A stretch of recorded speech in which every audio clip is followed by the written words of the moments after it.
तो sir detective बनने के लिए भी कोई लाइसेंस लेना पड़ता है या कोई परमिशन लेनी पड़ती है, कैसे होता है? डिटेक्टिव बनने के लिए देखिए, सबसे पहले तो अपना पर्सन का अपना स्किल होना बहुत ज़रूरी है, उसके शार्पनेस होना बहुत ज़रूरी है, उसके अंदर एक रीडिंग पावर होनी बहुत ज़रूरी है, उसके अंदर एक अनबायस्ड होना बहुत ज़रूरी है। जो उसकी पर्सनल स्किल्स हैं वो बहुत ज़रूरी बहुत है। जरूरी। और उसके बाद फिर training.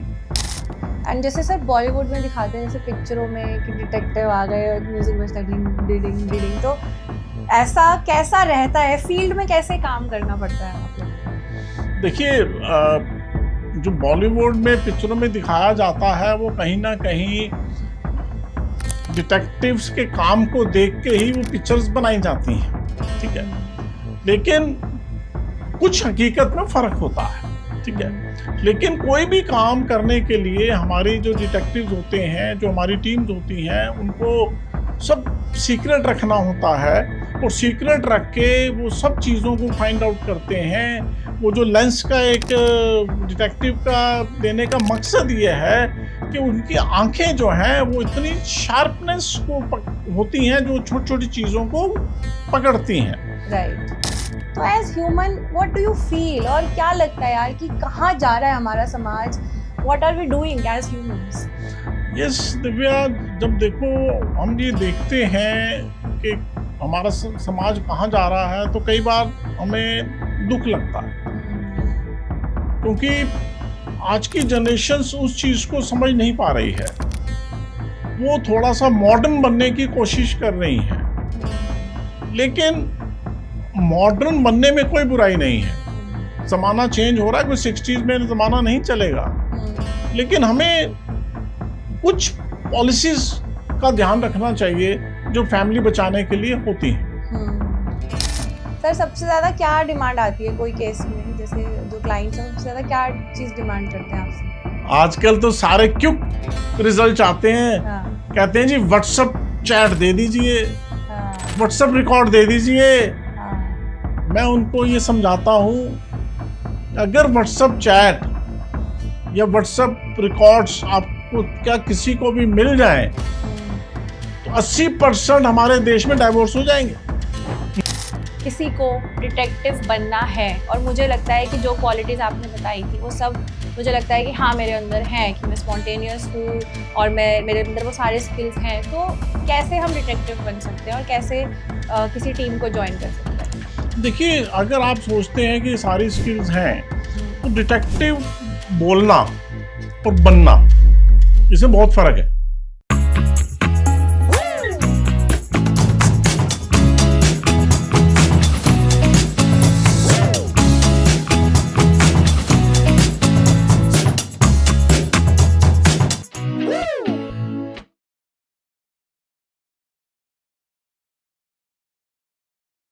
Hello and welcome to the another episode of It's Real Talk podcast for you. Well, it's a saying that life is a mystery. But कैसा हो कि अगर हमें हमारी लाइफ की मिस्ट्रीज को क्रैक करना आ जाए, सॉल्व करना आ जाए, तो आज के एपिसोड में हम देखेंगे कि कैसे एक्चुअली मिस्ट्रीज को सॉल्व किया जाता है. Today we have very special guest. We have detective Sanjay Kapoor with us. Hello and welcome, sir. Hello Divya, how are you? I am so good, sir, and I am so happy and excited कि आज आपसे बहुत कुछ सीखने को मिलने वाला है हमें, और जो मिस्ट्रीज होती है लाइफ की शायद उसको हम क्रैक करना सीख पाए इस पॉडकास्ट से. बिल्कुल. तो चलिए स्टार्ट करते हैं sir. Let's begin with your journey कि आपका कैसे आपने शुरुआत करी. And it's been 25 years now, if I'm not wrong. More than 25 years. 30 years. More than 30 years. Wow. तो सर 30 years का आपका जो ये एक्सपीरियंस है, आपका फर्स्ट केस याद है क्या? तो इन सब चीजों के साथ शुरुआत करते हैं. Tell us about it. Thank you Divya and thank you all जो हमारा ये एपिसोड देख रहे हैं, और आपसे मिलके बहुत अच्छा लग रहा है. आप बहुत अच्छी लग रही हैं. Thank you. एंड देखो दिव्या, ये जर्नी हमारी 30-35 साल पहले स्टार्ट हुई थी, और हमने लाइफ में बहुत सारे केसेस हैंडल किए हैं, और जिसकी काउंटलेस है, गिनती करना मुश्किल है. और हमें याद है कि हम इस लाइन के अंदर जो आपने पूछा कि कैसे आपने स्टार्ट किया, तो आज से 35 इयर्स पहले हमने किसी न्यूज़पेपर के साथ मिलकर एक सिक्योरिटी कंपनी हमने स्टार्ट करी। ओके। वहां पर हमने अपनी सिक्योरिटी दी, जो आईटीओ पे नाम नहीं हम ले सकते, एक न्यूज़पेपर की ओके। ऑफिस थे। वहां पर जब हमने अपनी सिक्योरिटी वहां पे स्टार्ट करी और कुछ टाइम के बाद कुछ दिक्कतें आनी स्टार्ट हो गई, जैसे किसी का पेन चोरी हो गया, अच्छा। किसी का कोई स्टेपलर ले गया, ओके। वो हमें बुला लिया जाता था कि भाई ये हमारी चोरी होगी, अच्छा। आपकी एजेंसी क्या कर रही है, सिक्योरिटी क्या कर रही है? हमने कहा, कोई नहीं जी, हम देखते हैं, लेट्स सी। ऐसे हम वो केसेस को सॉल्व करते थे, but in security company. After that एक बड़ी चोरी हो गई वहां पर, अच्छा। पैसों की, और हमने उस कंपनी में फिर सीनियर से बात करी। हमने कहा जी, हम आपकी कंपनी के अंदर हम इंटेरोगेट करेंगे लोगों को, कुछ डिस्कस करेंगे, बात करेंगे, हम आपका ये केस सॉल्व कर देंगे। ओके। उन्होंने कहा ओके, गो एहेड। हमने वहां पे परमिशन से फिर बहुत सारे लोगों से हमने पूछताछ करी, इंटेरोगेट किया, ये कर वो कर, और हमने वो केस को सॉल्व किया और वो चोर को पकड़ लिया। अच्छा। अब सिक्योरिटी कंपनी में हमने इतनी मेहनत करी, हमने चोर को भी पकड़ा, उसके बाद भी हमें वार्निंग दी गई कि आगे से ऐसी चोरियां नहीं होनी चाहिए, आप एजेंसी अपनी सिक्योरिटी को टाइट करिए। हमने कहा यार, ये तो प्रोफेशन गलत चुन लिया। सही बात। तो क्यों नहीं हम सिर्फ चोर को पकड़ने वाला ही काम करें? राइट। और वी कन्वर्टेड, धीरे धीरे हम डिटेक्टिव्स में एंटर हो गए। ओके। और उसके अंदर एंटर होने के बाद फिर हमें स्पेशल बुलाया जाता था कंपनीज के थ्रू, और हमें फिर वो चोरियां पकड़नी है या जो भी पकड़ना है उसके लिए हमारे को अप्रिशिएट किया जाता था। And then we enter before 35 years, इस प्रोफेशन में हम एंटर हो गए। Oh nice. तो आपका जो first case apart from this, जो आप प्रॉपर जब आपने स्टार्ट कर लिया, तो आपको फर्स्ट केस आपका याद है? बिल्कुल, मेरे को याद है जब हमने काम शुरू किया, और ठीक है, हमें कॉन्फिडेंस था अपने ऊपर, सब चीजें थी, लेकिन जब आप काम शुरू करते हो उसके अंदर एक अलग लेवल होता है। जब प्रॉपर आप काम शुरू करते हो, तो हमें एक केस आया जिसके अंदर एक मैट्रिमोनियल केस था, जिसके अंदर डाइवोर्स प्रोसीडिंग चल रही थी। और पर्सन ने अपनी प्रॉपर्टीज और बैंक बैलेंस और वो सब चीजें गलत बता रखी थी। अच्छा। तो वो फीमेल्स, फैमिली और फीमेल हमारे पास आए एंड उन्होंने हमसे रिक्वेस्ट करी कि हमें इनकी कुछ डिटेल चाहिए, प्रॉपर्टीज एंड सम, कितना पैसा इसके अकाउंट्स में है, क्या है, जिससे हम आगे केस को प्रोसीड कर सके। ओके। हमने अपने एक टीम को लिया और हम बैंक चले गए, और बैंक गए, और बैंक में जाके मैं एक सोफे में बैठा था, और मेरा जो कलीग था वो उस जमाने के अंदर कोई ये आपका नेट बैंकिंग और ये सब चीजें नहीं होती थी, ये 35 साल पुरानी बात है। आप पासबुक लेके जाते थे और वहीं पर आपने अकाउंट वगैरह का सारा हैंडल करना होता था। राइट। वो गया वहां पे, और वहां पे जाके उसने बोला भाई ये नाम है और ये अकाउंट नंबर है, और आप मुझे जरा बैंक बैलेंस बता दीजिए। तो लॉ ये कहता है आप अपने बैंक का ही आप अकाउंट चेक कर सकते, दूसरे का नहीं कर सकते। तो वो पर्सन खुद ही बंद कर गया था कि हाँ भाई ये मेरा ही है। बट अब वो जो सामने पर्सन बैठा था, उसने उसको घूर के देखा, कहता पासबुक कहाँ है? कहता पासबुक तो मैं लाया नहीं, तो आप बता दीजिए। तो उसने उसको घूर के देखा कि आपका अकाउंट है। उस पर्सन का, जो मेरा कलीग था, उसका कॉन्फिडेंस जीरो टूट गया।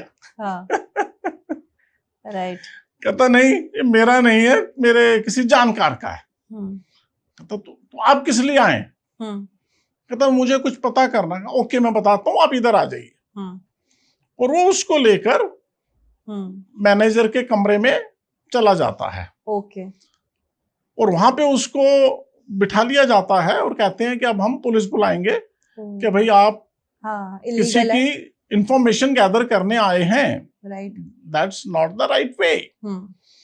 मैं समझ गया कि ये प्रॉब्लम हो गया। That's the first case. Anyway मैं उठा और उस मैनेजर के कमरे में गया और जाके मैंने पूछा, yes what is the problem, क्या हुआ है? ये मेरा आदमी है। तो आप कौन? मैं नाम detective Sanjay Kapoor. Okay, like movies. क्योंकि मैंने कहा अब इधर उधर की गोलीबाजी करके कोई फायदा नहीं होगा। सिचुएशन और खराब हो जाएगी। तो मैं कहा I am detective Sanjay Kapoor. कहता तो ये पर्सन आपका है? मैं कहा यस ये मेरा पर्सन है। तो आप डिटेल निकालने आए थे? कहा ठीक है, आपने नहीं देनी है मना कर दीजिए। कहा सर सॉरी हम नहीं देंगे और आप अपनी टीम को यहाँ से ले जाइए, ये इन्फॉर्मेशन नहीं देंगे। मैं कहा it's okay thank you very much. और हम क्या निकल गए।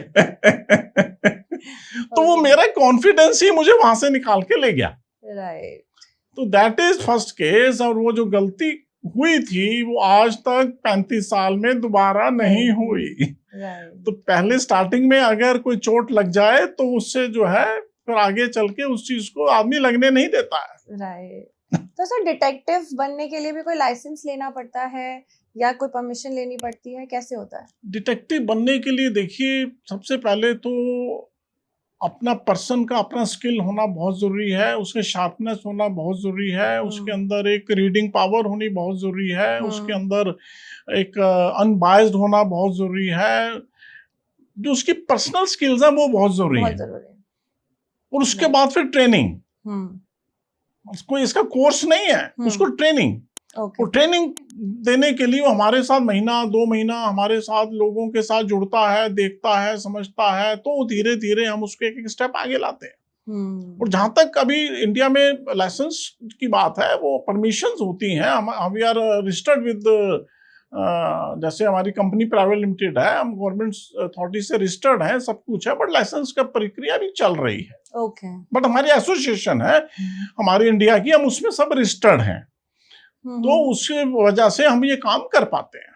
क्योंकि जैसे अगर आप कुछ जिसमें थोड़ी लीगल चीजें इन्वॉल्व होती हैं तो वहां पर तो आपको कुछ लाइसेंस या कुछ ऐसा दिखाना पड़ता होगा ना, दैट वी आर ऑथराइज्ड। और नहीं देखिए लीगल चीजों के अंदर क्या होता है कि कोई भी एविडेंस होता है वो अपने आप में एक लीगल पेपर है। ओके। अगर सपोज आपके किसी पर्सन ने किसी का एग्जांपल मैं देता हूँ कि वाइफ का और हस्बैंड का कोई प्रॉब्लम हो गया या डिवोर्स केस का कोई ऐसा इशू हो गया और उसके अंदर वो कहता है मेरे पास कोई प्रॉपर्टी नहीं है, ठीक है, और हम वो लेडी हमारे पास आती है और हम उस चीज को जो है फाइंड आउट करके वो प्रॉपर्टी को हम सर्च कर लेते हैं, उसका एक पेपर हम ले आते हैं जो उसके हस्बैंड के नाम है, तो द पेपर इज अपने आप में एक एविडेंस है ना। राइट। उसमें कोई हमारे लिख के देने से कोई मतलब नहीं है। अगर कोई लॉयर या जो एडवोकेट अगर जैसे फाइट करता है कोर्ट के अंदर, अगर वो लिख के दे दे भाई यहाँ पे मैं इसको जानता हूँ इसने गुनाह नहीं किया है, तो क्या कोर्ट मान लेगी? Evidence is required. तो सेम चीज इन आवर प्रोफेशन कि हमें एविडेंस देना होता है जो कोर्ट के अंदर वैलिड हो इस टाइप के केसेस के अंदर। Okay okay okay okay. And जैसे सर बॉलीवुड में दिखाते हैं जैसे पिक्चरों में कि डिटेक्टिव आ गए, म्यूजिक बजता है डिंग डिडिंग डिडिंग, तो ऐसा कैसा रहता है फील्ड में, कैसे काम करना पड़ता है आप लोगों को? देखिए जो बॉलीवुड में पिक्चरों में दिखाया जाता है वो कहीं ना कहीं डिटेक्टिव्स के काम को देख के ही वो पिक्चर्स बनाई जाती हैं, ठीक है, लेकिन कुछ हकीकत में फर्क होता है, ठीक है। लेकिन कोई भी काम करने के लिए हमारी जो डिटेक्टिव्स होते हैं, जो हमारी टीम्स होती हैं, उनको सब सीक्रेट रखना होता है और सीक्रेट रख के वो सब चीज़ों को फाइंड आउट करते हैं। वो जो लेंस का एक डिटेक्टिव का देने का मकसद ये है कि उनकी आंखें जो हैं वो इतनी शार्पनेस को होती हैं जो छोटी छोटी चीज़ों को पकड़ती हैं, राइट। और अपने आप को, आइडेंटिटी को छुपा के रखती हैं। तो वो फिर एक ग्लास के हिसाब से काम करती हैं कि हाँ भाई हमें हर चीज को जो है बारीकी से फाइंड आउट करना है, और बड़े बड़े केसेस में ये सारी चीजें काम आती हैं। सर, केसेस की बात करें तो आप अपनी केस स्टडी कोई ऐसा, कोई नोटेबल आपको याद हो, कोई नोटेबल केस की हाँ ये हुआ था? आई एम श्योर कि सारे ही केस बहुत इंटरेस्टिंग होंगे, बट कुछ जो आप हमारे साथ शेयर करना चाहें। देखिए क्या है कि केसेस तो बहुत हैं, ठीक है, और आज के टाइम के अंदर एक जो ट्रस्ट लेवल है वो काफ़ी कम होता जा रहा है। जो यंगस्टर्स हैं, जो मैरिज लाइफ जो लोगों की चल रही है, उसके अंदर एक ट्रस्ट लेवल बहुत कम हो रहा है, जो मैं देख रहा हूँ, ठीक है। अब एक जनरल केस तो बहुत हैं, ठीक है, अफेयर्स के बहुत केस आते हैं, जो एक्स्ट्रा मैरिटल अफेयर्स के जो होते हैं। अभी मैं रिसेंटली बताऊं, हमें फोन आता है एक लेडी का, मिस्टर कपूर, यस मुझे आपका रेफरेंस कहीं से मिला है। मैं कहा थैंक यू वेरी मच। क्या आप शाम की 6 बजे की फ्लाइट से, टाइम था कोई 2 बजे का होगा, ओके, मतलब दोपहर में, शाम के या 1 बजे का होगा, तो अभी 5-6 घंटे ही बचे थे। क्या आप शाम की 6 बजे की फ्लाइट से थाईलैंड जा सकते हैं? Okay, Thailand. मैंने कहा जी बताइए क्या प्रॉब्लम है? कहता मेरा हस्बैंड जो है वो थाईलैंड जा रहा है, और वो मुझे ये कह के जा रहा है कुछ बिजनेस वर्क है, और मुझे डाउट है, तो मैं ये देखना चाहती हूँ कि वो क्या करने जा रहा है। तो अभी आप टिकट करिए, मैं उसका होटल बता रही हूँ, किस होटल में वो रुका है, और उसमें कमरा बुक करिए, और आप अगर जा सकते हैं तो बताइए। मैं ऑफ कोर्स हम जा सकते हैं। तो इमीडिएटली हमने उस फ्लाइट में टिकट बुक किया, थाईलैंड में उस होटल को बुक किया जहां पे उनके हस्बैंड ने रुकना था, एंड हम सेम फ्लाइट में इमीडिएटली 2 पर्सन हम उस फ्लाइट में बोर्ड हो गए। और जब फ्लाइट में बोर्ड हुए तो उनका हस्बैंड हमने देख लिया, क्योंकि हमारे पास फोटोज वगैरह सब चीजें थी, तो वो 2-3 लोग थे जो जा रहे थे। उसके बाद हमने उसी होटल में कमरा ले लिया, और हमने अपनी पोजीशंस रख ली, और जब वो कमरा ले रहे थे काउंटर पे, तो हम भी उसी टाइम पे कमरा ले रहे थे, तो हमें उनका रूम नंबर भी पता लग गया, कौन सा रूम इन्होंने लिया है। तो हमने कोशिश करके उसी फ्लोर पे रूम भी ले लिया, और लकीली वो एक रूम छोड़ के मतलब हमें मिल गया। उसके बाद हमने उनके ऊपर पूरा निगरानी रखना स्टार्ट किया, एंड 1 घंटे के बाद हम, क्योंकि एक पर्सन ऊपर था, एक पर्सन हमारा नीचे लॉबी में आ गया, और 1 घंटे के बाद ही उन लोगों ने प्लान बनाया और वहां से इमीडिएटली निकल गए, क्योंकि काफी लेट हो चुके थे, क्योंकि 6 बजे की तो फ्लाइट थी, फिर वो 4, 4:30, 10, 10:30, फिर 11, 12, 12:30 बज चुके थे। तो बस वहां से फिर उनका एक मस्ती वाला माहौल शुरू होता है, और वो मस्ती वाला माहौल हमने सारा कैप्चर किया, और हम वहां पे 4 दिन रहे, और उसके अंदर उसके हस्बैंड की ऐसे ऐसे एविडेंस इकट्ठे हुए जो कि वो सब झूठ बोल के वहां पर गया था। हाँ, तो फिर फाइनली क्या हुआ? वो साथ रहे, डिवोर्स हुआ, क्या हुआ उनका? देखो दिव्या, अब हम लोगों को जब ऐसे केसेस होते हैं तो वाइफ को और फैमिली को बचाने की भी कोशिश करते हैं कि देखो गलत तो है कि आपके हस्बैंड गए और वहां पे ये काम ऐसा हुआ, लेकिन घर तोड़ना ही सॉल्यूशन नहीं है। राइट। तो हमने उनको समझाया भी कि मतलब आप कूल माइंड से इस चीज को आगे हल निकालिएगा, और जब आपके पति को पता लगेगा कि आपको सब कुछ मालूम है तो शायद वो आगे ऐसी गलती ना करे। लेकिन हमने उनको ये राय दी, समझाया, बट आफ्टर दैट हम उनके टच में नहीं रहते। अगर वो हमारे टच में आना चाहते हैं तो they are most welcome, but हम उनकी लाइफ में फिर इंटरफेरेंस नहीं करते हैं। ओके। तो सर एज ह्यूमन जब आप ये सब चीजें देखते हो, स्पेशली जब आप बहुत सारा फ्रॉड, एक तो चलो एक आई विल से कि ये थोड़ा एक मस्ती के लेवल का था, यहाँ पे किसी को बहुत ज्यादा हार्म नहीं हो रहा है, बट आप जब बहुत बड़े लेवल के फ्रॉड्स देखते हो, आपको ये सब चीजें पता लगती हैं, ऐसी चीजें अनफोल्ड करते हो, तो as human what do you feel, और क्या लगता है यार कि कहाँ जा रहा है हमारा समाज, what are we doing as humans? Yes Divya, जब देखो हम ये देखते हैं कि हमारा समाज कहाँ जा रहा है तो कई बार हमें दुख लगता है, क्योंकि आज की जनरेशन उस चीज को समझ नहीं पा रही है। वो थोड़ा सा मॉडर्न बनने की कोशिश कर रही हैं, लेकिन मॉडर्न बनने में कोई बुराई नहीं है।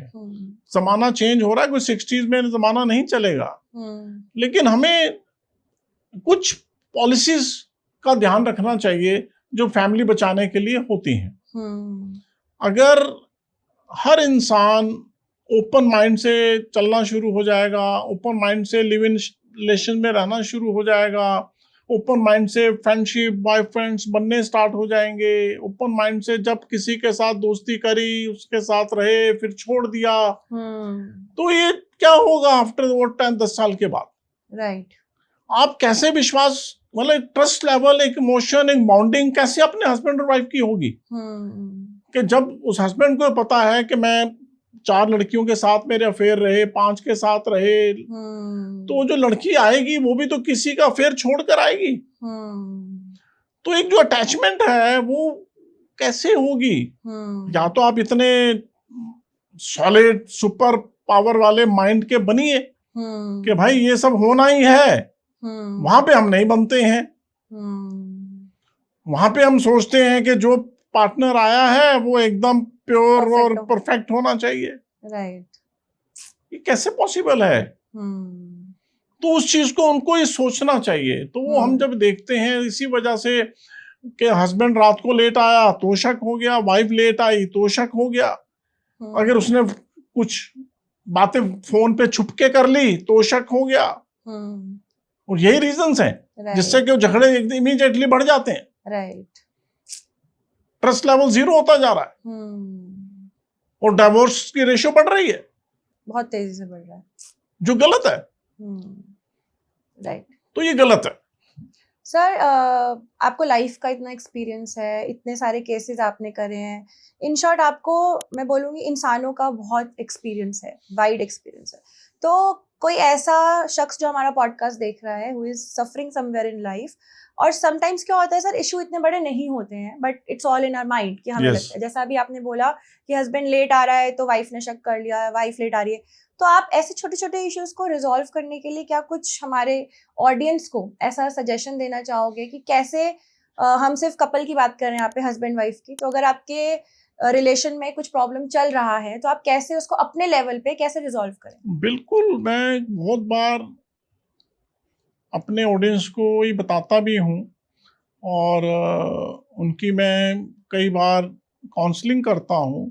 मैंने बहुत ऐसे परिवारों को बचाया है जिसके अंदर मुझे लगा कि यहाँ पे कोई ऐसा मसला नहीं है, ऐसा कोई मैटर नहीं है, खाली शक के बिना पे ये आपस में इतना प्रॉब्लम क्रिएट कर रहे हैं। ऐसा बहुत बार हुआ है। फीमेल्स आई मेरे पास कि मुझे पति पे शक है, वो ऐसे जाता है वैसे जाता है, रात को लेट आता है, फ्रेंड सर्कल के साथ जाता है, बताता नहीं है कहाँ जा रहा हूँ, ये है, मुझे पक्का पता है इसका अफेयर है। तो मैंने उससे पूछा, भाई पक्का पता है? कैसे पक्का पता है? खाली यही रीजन है? हाँ। मैं कहा ऐसे नहीं सोचना चाहिए, आप थोड़ा स्पेस देना चाहिए। आज का जमाना जो है थोड़ा सा फॉरवर्ड है, थोड़ा सा एडवांस है। उसको अगर अपने दोस्तों के साथ बैठ के थोड़ा चिल करना है, थोड़ा घूमना है, थोड़ा जाना है, तो आप 24 घंटे अगर आप ऐसा करेंगी, हो सकता है वो आपसे 2-4 झूठ बोल दे, जिसका उसका मकसद नहीं होगा आपको मतलब झूठ बोलने का, बट वो उस रीजन से हो सकता है झूठ बोल दे और वो झूठ आपने पकड़ लिया। राइट। कि भाई आप तो कह रहे थे मैं ये यहाँ जा रहा हूँ, आप तो यहाँ गए थे। राइट। बस उसी पे आपने वो सिचुएशन को समझ लिया कि ये तो पर्सन ही गलत है। मैं क्या वो सिचुएशन मत बनने दीजिए ना। अगर आप ओपन बैठेंगे अपने हस्बैंड के साथ, वाइफ के साथ, ओपनली बात करेंगे, सब कुछ करेंगे, खुल के बात करेंगे, तो वो हो सकता है अगर वो रात को कहीं क्लब जा रहा है तो बोल के जाएगा, यार मैं फ्रेंड्स के साथ क्लब जा रहा हूँ। अब आप बोलेंगे कहाँ जा रहे हो, वो बोलेगा मैं फ्रेंड के घर जा रहा हूँ। बाद में आपने फोन किया, पीछे म्यूजिक की आवाज आ रही है, तुम कहाँ हो? तो ये सिचुएशन क्यों होने देते हो? तो ऐसे मैंने बहुत परिवारों को संभाला है, बचाया है कि छोटी छोटी चीजों के ऊपर ऐसा मत करो, तो हमारी कोशिश रहती है। सर, जो मैरिटल केसेस होते हैं उसमें मुझे लगता है ज्यादा फीमेल्स आती होंगी आपके पास, या रेशो कैसा रहता है? देखो दिव्या, क्या है रेशो की अगर हम बात करें तो आज से अगर हम 30 साल पहले जाते हैं तो उस टाइम पे रेशो डिफरेंट थी और आज के जमाने में रेशो डिफरेंट है। ओके। क्योंकि पहले इतना एजुकेशन लेवल थोड़ा कम था, 30-35 साल पहले की बात करते हैं तो फीमेल्स की थोड़ी एजुकेशन थोड़ा सा लेवल कम था। बट अब जमाना चेंज हो गया, अब कॉर्पोरेट्स में सब काम कर रही हैं, एजुकेटेड हैं, सब कुछ है, हर चीज है। तो पहले जो है लेडीज ज्यादा आती थी कि मेरे हस्बैंड रात रात नहीं आते हैं, ये ऐसा है वैसा है, रेशो काफी ज्यादा थी। बट अब हस्बैंड भी आते हैं कि भाई मेरी वाइफ मेरे से प्रॉपर बात नहीं करती है, वो रात को लेट आती है, ऐसा है। तो रेशो जो है मतलब लगभग बराबर चल रही है। राइट। तो सर सबसे ज्यादा किस टाइप के आते हैं? बिजनेस हो गया या ये शादी वाले जो आपके पास केसेस आते हैं, ये किस टाइप का ज्यादा आपको लगता है कि केसेस हैं मार्केट में? देखिए मार्केट में केसेस तो हर टाइप के हैं, ठीक है। हमारे भी अलग अलग टीम्स होती हैं। ओके। जो कॉर्पोरेट बिजनेस के केसेस हैंडल करते हैं वो अलग है, जो मैट्रिमोनी हैंडल करते हैं अलग है, क्योंकि उनका काम करने का तरीका अलग है, तो उसी हिसाब से एक्सपर्ट किया जाता है, ठीक है। लेकिन रेशो की अगर मैं बात करूं, अगर 100 केसेस आए हैं एग्जाम्पल, तो उसमें 70 केस मैट्रिमोनियल अफेयर, चीटिंग ये होगा, और 30% में वो सारे केसेस मिक्स होंगे जिसमें बिजनेस है, कॉर्पोरेट है, एम्प्लॉयज हैं, वगैरह वगैरह वगैरह। तो that is very big ratio for general जो लाइफ के अंदर है, वो मैट्रिमोनियल्स टाइप केसेस ज्यादा है। तो सर आज के टाइम में, आज के एरा में शादी से पहले जितनी भी जानकारी लेना, इसके लिए ये कितना इम्पोर्टेंट है? और आपके पास ऐसा कोई केस जहां पर जेन्युइनली किसी ने ऐसे पूरा फ्रॉड करा हो, आइडेंटिटी पूरी अपनी छुपाई हो, तो ऐसा आपका कोई केस? दिव्या, आज के टाइम के अंदर जो प्री मैरिटल इंक्वायरीज हैं वो काफी रेशियो उसकी बढ़ चुकी है। अच्छा। क्योंकि अब हमारे जो समाज के अंदर कोई एक दूसरे को इतना पॉपुलर नहीं होता है कि भाई हम किसी अपने सर्कल के अंदर कोई लड़का या लड़की ढूंढ लें या अपने को रिश्तेदारी में कोई ढूंढ लें, तो हमें किसी ना किसी प्लेटफॉर्म में जाना होता है। जब हम किसी ना किसी प्लेटफॉर्म पे जाते हैं तो उस प्लेटफॉर्म के अंदर आपको नहीं पता है कि जो रिश्ता होने जा रहा है वो कितना सही कह रहे हैं, कितना गलत कह रहे हैं, यू डोंट नो। तो हर कोई जो भी आता है एक व्हाइट कॉलर बनकर ही आएगा, आपसे बात करेगा, व्हाइट कॉलर बनकर बात करेगा। तो ऐसे फ्रॉड रेशियो बढ़ रही है। तो आजकल ज्यादातर लोग शादी से पहले एक जनरल इंक्वायरी करवाना एक जरूरी समझते हैं कि जिससे कि उनको एक क्लैरिटी आ जाए कि हाँ भाई ये सब चीजें जो हो रही हैं, वो जो उन्होंने बताया है वो कितने हद तक सही है। और कोई भी सिटी हो सकती है, कोई भी जगह हो सकती है, कुछ भी हो सकता है। और जहां तक आपने बताया कि पूछा कि आइडेंटिटी छुपाने वाली बात, ये रेशियो भी है, तभी मैंने कहा फ्रॉड बढ़ रहे हैं। हमने एक अभी पीछे रिसेंटली केस जो उसको पर्दाफाश किया था, एक मुंबई का केस था। उसमें किसी प्लेटफॉर्म पे वो लड़की को मिलता है और उसके बाद वो उसको अपनी आइडेंटिटी, लड़की वाले काफी वेल ऑफ थे, बहुत अच्छे ही थे, तो उसको अपनी आइडेंटिटी बताता है कि जी मैं इस अपार्टमेंट में रहता हूँ जहाँ पे फिल्म स्टार रहते हैं, नाम बताया बट हम अभी डिस्क्लोज नहीं करना चाहते। उसके बाद मेरी ये कंपनी है, मेरा ये बिजनेस है, ये सब उसने बताया। और वो जो कंपनी के बिजनेस बता रहा था या जो नाम बता रहा था, अगर आप उसको भी कहीं को सर्च करेगा तो नजर आएगा। ओके। तो उसने कुछ ऐसा गेम बिछाया जो कि मतलब उन्हें कहीं डाउट हुआ और वो हमारे पास आए और हमने जब उनकी इंक्वायरी करनी स्टार्ट करी, वो सारी चीजें उसकी फ्रॉड निकली। ना वो उस अपार्टमेंट में रहता था, ना वो उसके बिजनेस थे, उसे स्मॉल बिजनेस था उसका कोई, और रहना जो उस एरिया में रहता था वो भी एक बहुत ही मतलब एक नॉर्मल वे में रहता था। ओके। तो वो उन्होंने बहुत ही इस चीज को हमारा मतलब बोला कि भाई अगर ऐसा नहीं होता तो शायद हम बहुत बुरी तरह से फंस जाते, क्योंकि वो लड़की को एक जो कहते हैं सॉफ्ट कॉर्नर, सॉफ्ट शोल्डर दे चुका था। क्योंकि हमारे समाज में क्या होता है, जो सबसे बड़ी मेरे हिसाब से गलती तो नहीं बोल सकते बट जल्दबाजी है कि जब आप किसी मैट्रिमोनियल साइट पर या कहीं पर कोई रिश्ता आप देखते हैं तो सबसे पहले क्या करते हैं, वो बच्चे आपस में बात कर लें, बच्चे आपस में मिल लें, ये थोड़ा कंफर्टेबल हो जाए। उसमें वो ये नहीं सोचते कि अगर कोई दोनों में से कोई फ्रॉड है, वो तो उसी ढंग से अपने आप को शो करेगा, प्रेटेंड करेगा कि हाँ भाई मैं आपके लिए कितना बेटर हूं, और वो उसको सॉफ्ट कॉर्नर देके उसको इमोशनल करके उसको ही ढंग से अपने जाल में बिछा लेगा कि आप अगर रिश्ता नहीं भी करना चाहोगे तो बट वो बच्चा जो है, लड़का या लड़की, वो तोड़ना पसंद नहीं करेंगे। तो मेरे हिसाब से मतलब लड़का जो है, जो जितने मर्जी पढ़े लिखे हो, लेकिन माँ बाप और फैमिली का इंटरफेरेंस इज मस्ट अगर आपको अरेंज मैरिज कर रहे हैं तो दैट्स रिक्वायर्ड। राइट। मतलब आपने ये बहुत अच्छे स्टेप्स बताए कि जनरली क्या होता है कि मिलते हैं और बच्चों को बोल देते हैं कि जाओ बात कर लो, बट उससे पहले आप पहले अपनी इन्वेस्टिगेशन कर लो, अगर आपको लगता है कि सही है then only you can proceed. Yes. Right sir. Sir अगर मैं आपसे पूछूं कि लव मैरिज में ज्यादा आपको केसेस आते हैं फ्रॉड होने के या अरेंज मैरिज में, कैसे केसेस आते हैं ज्यादा?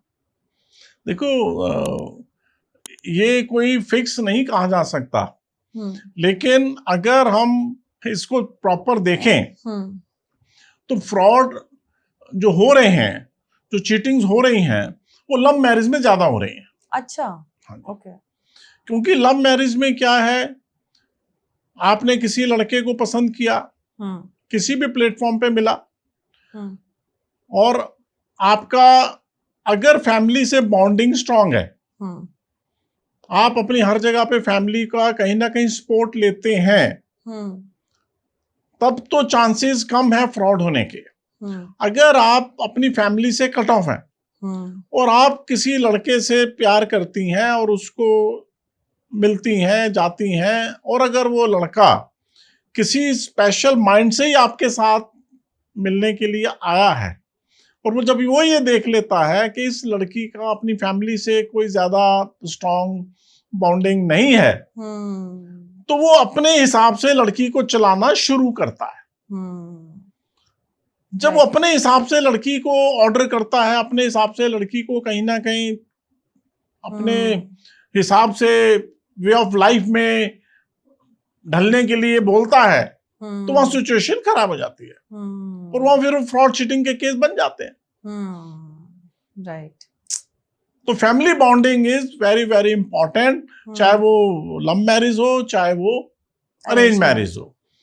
अगर हम फैमिली से कट ऑफ करते हैं, हम उनको ट्रस्ट लेवल हर चीज के ऊपर से हटा देते हैं, तो शायद कहीं ना कहीं आगे चल के वो ठीक नहीं है। तो ये तो हम कपल्स की बात कर रहे हैं, लेकिन क्या एक फैमिली के अंदर भी, जैसे कोई बड़ा परिवार है, तो आपस में भी ऐसा स्पाई करवाते हैं लोग फैमिली के अंदर अंदर भी? बिल्कुल करवाते हैं दिव्या। ओके। यही तो हम देख के परेशान हैं कि दुनिया में अब हो क्या रहा है।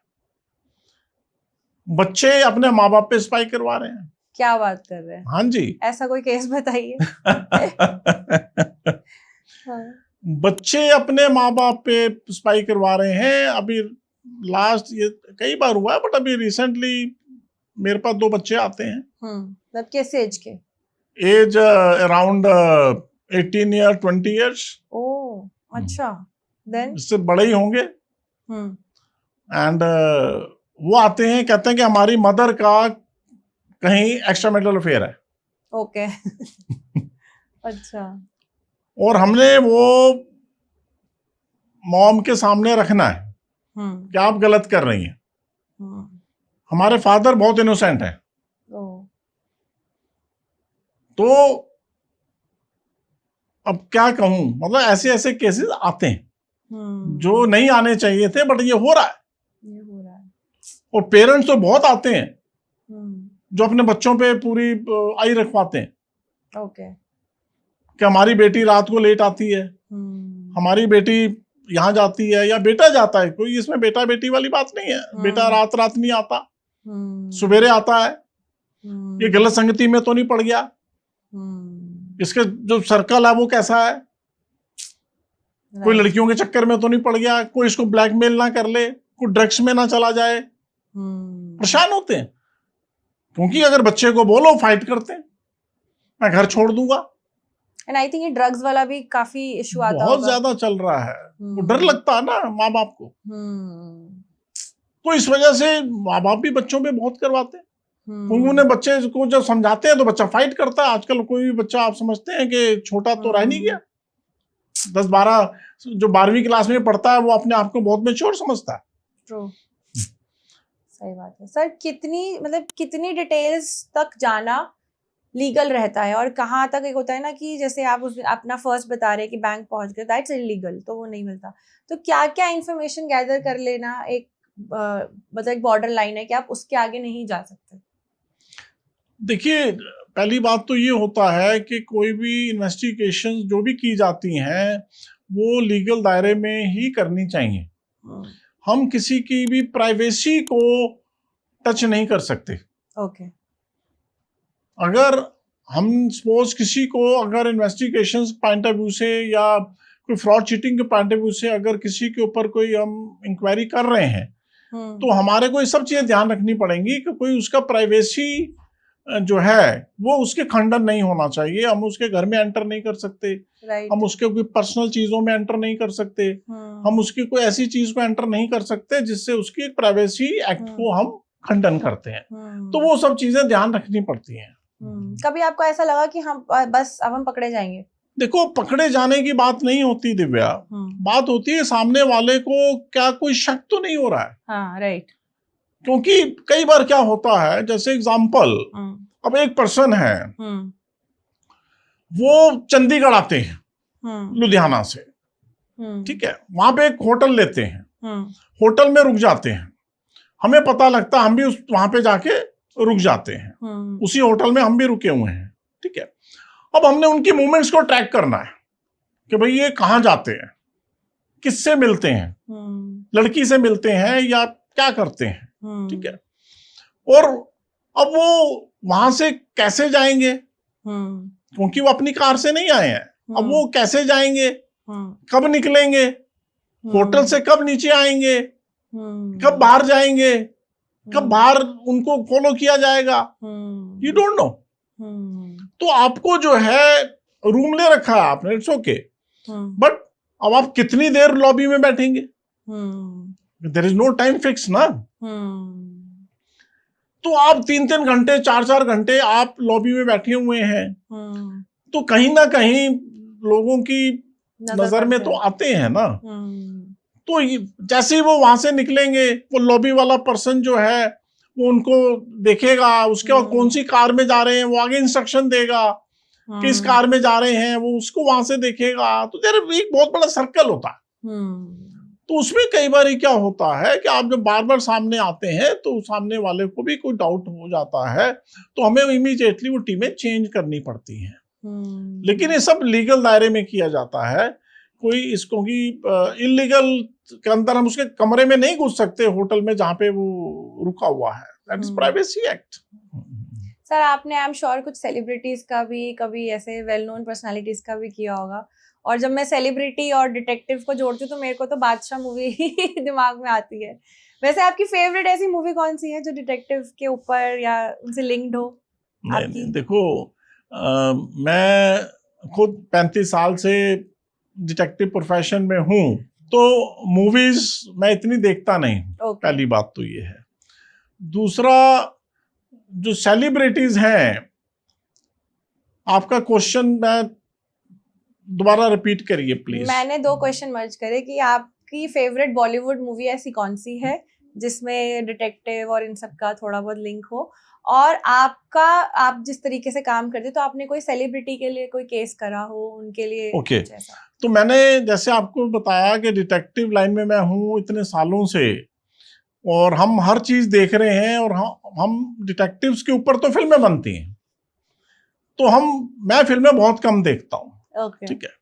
जहां तक रही सेलिब्रिटीज की कोई ऐसी केस के बारे में जिनको हमने कोई ऐसा देखा हो, देखिए कुछ सेलिब्रिटीज होते हैं, हाँ, अमिताभ बच्चन, शाहरुख खान, सलमान खान, अक्षय कुमार, तो इनके ऊपर इन्वेस्टिगेशन अगर मेरे से पूछो तो कोई नहीं कर सकता, लेकिन क्योंकि ये खुद ही ओपन बुक है, इनका कुछ छुपा हुआ नहीं है, right, they are all open. तो ऐसी बड़ी सेलिब्रिटीज के ऊपर कभी इन्वेस्टिगेशन ना हुई है ना होती है। हाँ, कुछ ऐसी सेलिब्रिटीज होती हैं जो कि फेमस तो हैं, लेकिन इस लेवल की नहीं। तो वो कुछ ना कुछ ऐसे चीजें हरकतें करते हैं जिनके केसेस हमारे पास आते हैं। तो आपने करे हैं ऐसे केसेस? बिल्कुल करे हैं। बताइए हमें। नाम नहीं ले सकते हम किसी का, हाँ, लेकिन वो सेलिब्रिटी एक फेमस सेलिब्रिटी है, एंड सब जानते हैं, नाम उसका फेमस है। अब वो पर्सन जो है, मतलब उसकी वाइफ को डाउट होता है कि भाई इनका लिंक तो हर एक से रहता है, उठना बैठना। अब हमारे को बोलते हैं जी ये सिंगापुर जा रहे हैं, ओके, और हमें डाउट है, तो हम कहते हैं ठीक है, हम भी हमारी टीम को भेजते हैं सिंगापुर, और हम उसी जगह पे हम उनको इंक्वायर करते हैं सारी, क्योंकि ऐसी पर्सनालिटीज को इंडिया में तो सब जानते हैं, बट बाहर इतना फेमस नहीं होते हैं। तो वो सिंगापुर में कमरे में रहते हैं, गर्ल्स के साथ रहते हैं, एंजॉय करते हैं, वो सब चीजें होती हैं जो नहीं होनी चाहिए थी। तो उन सेलिब्रिटीज को जो है हमारे पास कई एविडेंस आते हैं, सब कुछ होता है, और हम उसकी वाइफ से डिस्कस करते हैं, बट सिक्रेसी मेंटेन रहती है, 110% सिक्रेसी मेंटेन रहती है। आज तक 35 इयर्स के अंदर किसी की भी सिक्रेसी लीक नहीं हुई है। तो सर, आई एम श्योर कि जब हम एविडेंस कलेक्ट करते हैं तो आज के टाइम पे कॉल रिकॉर्डिंग्स काफ़ी ज़्यादा आसान होती है कॉल रिकॉर्ड करना, तो क्या ये लीगल होता है कि हम कॉल रिकॉर्ड्स करें? नहीं, कॉल रिकॉर्ड करना इलीगल होता है, और कॉल रिकॉर्ड कोई ऐसा मेथड नहीं है कि आप किसी की कॉल रिकॉर्ड कर लोगे, कोई मेथड नहीं है। ओके, मेथड सिर्फ वही है कि आपने मेरे को फोन किया, आपके फोन में रिकॉर्डर है, आपने रिकॉर्ड कर लिया, लेकिन मैं चाहूं कि आपकी और सामने वाले की बातचीत रिकॉर्ड कर लूं, वो कोई मेथड नहीं है। ओके, तो अगर कोई बोलता है तो वो गलत है। There is no this type of method कि किसी की कॉल रिकॉर्ड किया जा सके। और सर, आज के टाइम पे गर्ल्स हर प्रोफेशन में है, तो एज डिटेक्टिव कितना गर्ल्स जो हैं इस प्रोफेशन में आ चुकी हैं, और गर्ल्स के लिए कितना चैलेंजिंग है, सेफ है, कैसा प्रोफेशन है डिटेक्टिव? देखिए, गर्ल्स काफी आती हैं और काम कर रही हैं, और चैलेंजिंग तो देखिए हर जॉब है, आप कोई भी काम करती हैं उसमें चैलेंजिंग तो है ही है। और इस प्रोफेशन के अंदर जो है गर्ल्स बल्कि कई बार ज्यादा सक्सेस रेशियो में रिजल्ट लाती हैं। तो गर्ल्स आ रही हैं और बड़े बड़े केसेस हैंडल कर रही हैं, क्योंकि मैट्रिमोनियल केसेस जो होते हैं कई बार सिर्फ गर्ल्स की ही जरूरत पड़ती है, जहां पे उनको एंट्री इजी मिल जाती है। तो गर्ल्स आ रही हैं और अच्छे ढंग से काम कर रही हैं, कोई चैलेंजिंग नहीं है। बट हाँ, वो सेम चीज है जो मैंने पहले बोली आपको, कोई भी लड़की होगी, कोई भी लड़का होगा, शार्प होना चाहिए, उसका माइंड एकदम जिसे कहते हैं ना लेंस की तरह देखने वाला होना चाहिए, तभी वो लड़की या लड़का काम कर सकता है। तो सर, ये जो आपका काम है, आपका प्रोफाइल है, काफी रिस्की है, तो अगर आपके हम जर्नी को देखें तो आप कौन सा आपका ऐसा केस रिकॉल करोगे जो आपको लगा हो कि ये सबसे ज्यादा अभी तक रिस्क मैंने इसमें लिया, बहुत रिस्की रहा? देखो, रिस्की केस तो बहुत किए हैं, और आते भी हैं। अब उसमें एक केस का मैं आपको अगर बताऊं कि हमारी टीम किसी कंपनी में अंडर कवर के रोल कर रही थी। ओके। अंडर कवर आप समझ सकती हैं जी कि सर। कंपनी अपने ही पेरोल पे हमारे लोगों को अपनी टीम अपनी कंपनी में एम्प्लॉय बना के रखते हैं, ठीक है। जिससे कि जो वहां अंदर कुछ अगर गलत चल रहा है तो वो उनको पहले से आभास हो जाता है, पता लग जाता है कि भाई ये होने वाला है, तो उसको कंट्रोल कर लिया जाता है। तो हमारी टीम एक ऐसी बड़ी कंपनी थी जो स्टील कंपनी थी, बहुत बड़ी, जिसका मुंबई में बहुत ही इंटीरियर इलाकों के अंदर ऐसी जगहों पे उनकी फैक्ट्री थी और वहीं पे उनका रहना सहना भी, मकान भी वहीं बना के देते हैं। ओके। वो आप बाहर नहीं जा सकते, आप अंदर ही रहते हैं, खाते हैं, पीते हैं, काम करते हैं। बहुत बड़े स्केल पे होता है। अब वहां पे हमारी टीम जो है वहां पे काम कर रही थी और अब एक कमरे के अंदर 4 लोग बैठे हैं। 4 लोग बैठे हैं और वो कुछ प्लान कर रहे हैं कंपनी को नुकसान पहुंचाने की। ओके। और हमारा जो पर्सन है, जो अंडर कवर है, वो उसको रिकॉर्ड कर रहा है। अच्छा। ओके। और वो उसको रिकॉर्ड कर लेता है। ठीक है। अब वो डिस्कस खत्म होता है, सब अपने अपने चले जाते हैं। अंडर कवर मुझे बताता है, सर ये बड़ी प्लानिंग कर रहे हैं, मशीनें खराब कर देंगे, ये कर देंगे, वो कर देंगे, तो बड़ा कंपनी का नुकसान हो जाएगा। मैं वहां के जिस पर्सन ने मुझे उस कंपनी का काम दिया हुआ था, जो वहां के जीएम थे, मैंने उनको फोन करता हूं मैं रात को कि सर ऐसे ऐसे है, दिक्कत है कुछ, मतलब आगे दिक्कत आ सकती है, अभी एकदम नहीं आएगी बट हफ्ते 10 दिन में आ सकती है। वो पर्सन कहते हैं आप मुझे वो फुटेज भेज दो। मैं कहा सर ये फुटेज हम तब भेजते हैं जब हमारी अंडर कवर टीम वहां से बाहर निकल जाए, मतलब उसी प्रेमिसेस के अंदर नहीं होनी चाहिए ना। कहते यार आप हम पे बिलीव करो, मैं सर अपने देखने के लिए, आप मुझे भेज दो। मैंने उन पर ट्रस्ट किया और मैंने वो फुटेज भेज दी। उन्होंने फुटेज देखी तो उसके बाद उन्होंने अपने ओनर से बात कर ली। ओके। ओनर से बात कर ली, बट नेचुरल है, जो ओनर है वो इमीडिएटली वो भी फुटेज मांगेंगे। उन्होंने भी फुटेज मांगी और इन्होंने उनको भी दे दी। ओके। अब जब ओनर को दे दी तो आप ओनर हो या मैं ओनर हूं या कोई भी हो, ये फुटेज देख के उसका पारा जो है वो खून खोल जाएगा। उसने इमीडिएटली फैक्ट्री के जो सीनियर थे उनको कॉल किया कि भाई ये 4 लोग फुटेज मिली है और ये ऐसे ऐसे है, इन 4 लोगों को बुला लो।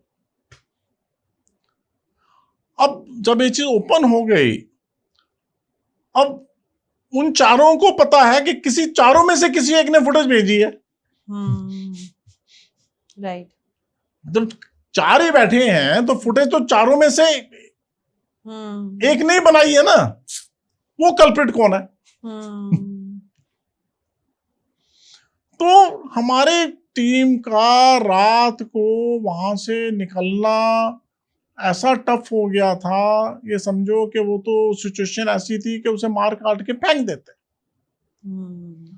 वहां पे उसने हमें फोन किया, हमने फिर वहां पे टीम एक और भेजी, वहां से वो जंगलों में फैक्ट्री अंदर थी, वहां से हमने उसको गेट तक बुलाया, गेट से किसी तरीके से हमने निकाला। तो that's a very very risky and tough job, जो कि वो भी एक सबक था हमारे लिए कि हमें ऐसे काम में, मतलब कंपनी ओनर्स में भी ट्रस्ट नहीं करना है। मतलब ये ऐसी स्टोरी थी कि इस पे मूवी बन सकती है। हाँ, नहीं मूवी बनने के लिए तो बहुत स्टोरीज है हमारे पास। अच्छा। हाँ, नाइस। मूवी बनने के लिए तो बहुत स्टोरीज है। तो सर आपके 35 इयर्स में अभी तक की जर्नी में कोई ऐसा केस जिसने, कहते हैं ना, आपको पूरा हिला डाला कि यार ये क्या है, ऐसा भी हो रहा है, तो ऐसा कोई एकदम अनोखा केस और जिसने आपको बहुत इमोशनली टच भी किया हो, तो ऐसा कुछ स्टोरी बताइए। दिव्या, ऐसा केस कई हैं, लेकिन एक केस ऐसा है जो शायद मैं कभी भूलूंगा नहीं। जो मेरे इमोशनल कह लो, दिलों से कह लो, मतलब अभी तक मुझे झंझोर देता है।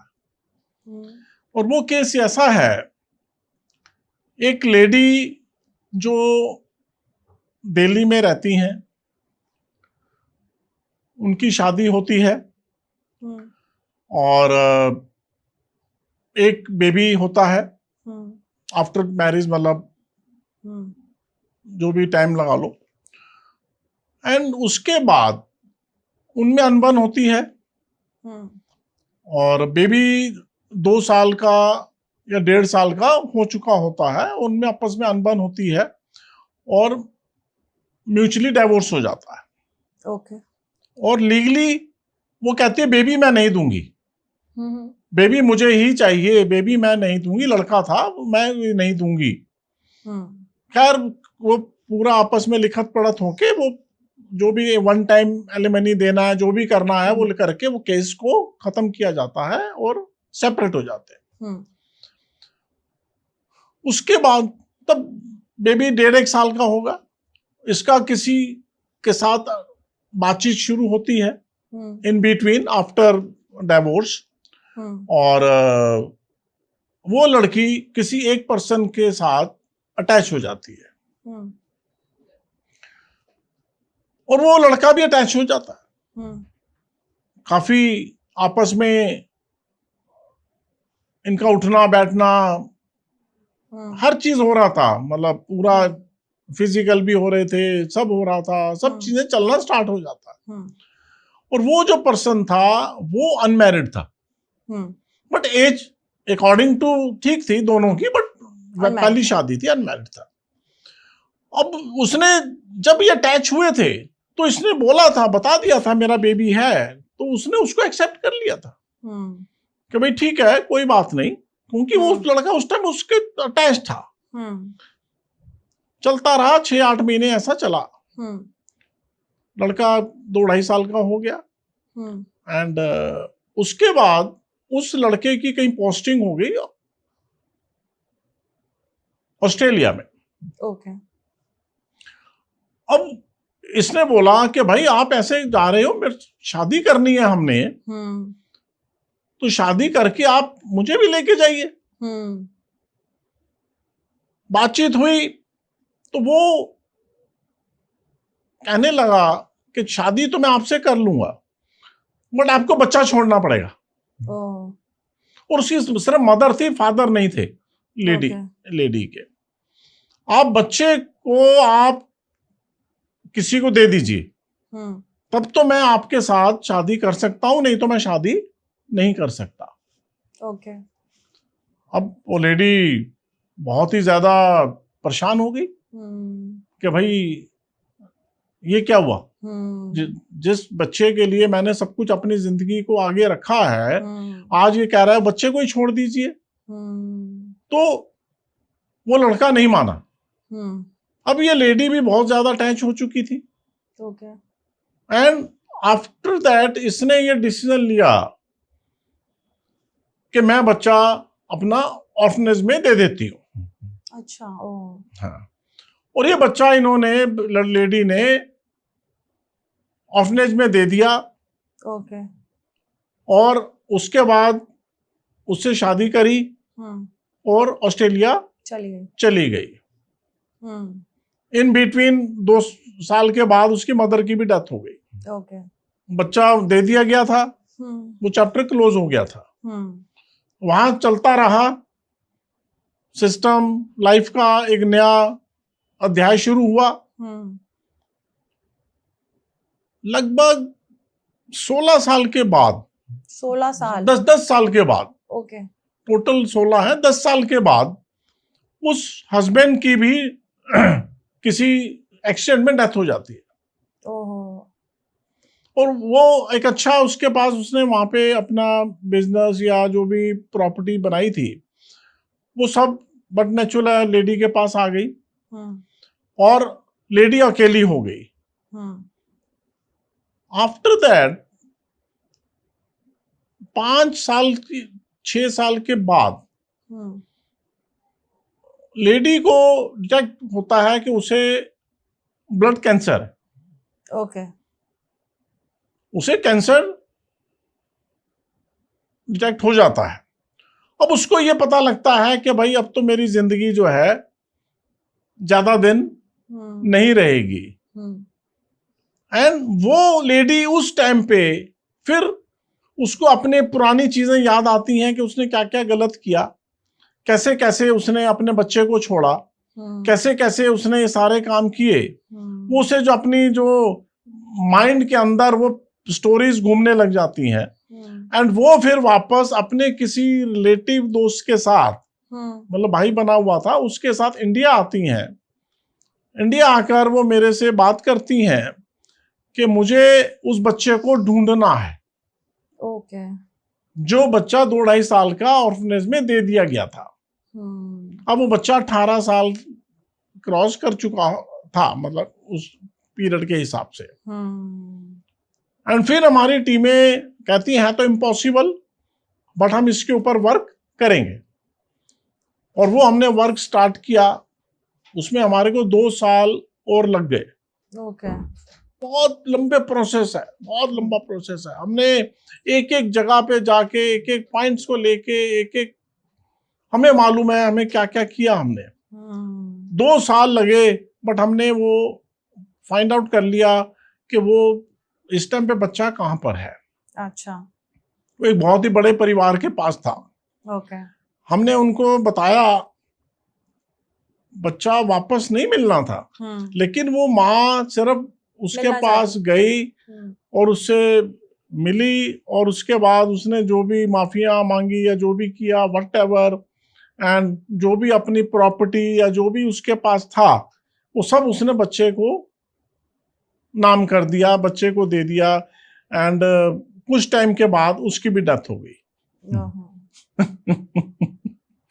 तो ऐसे कैसी स्टोरियों में दिखते हैं, बट हकीकत में बहुत कम आते हैं।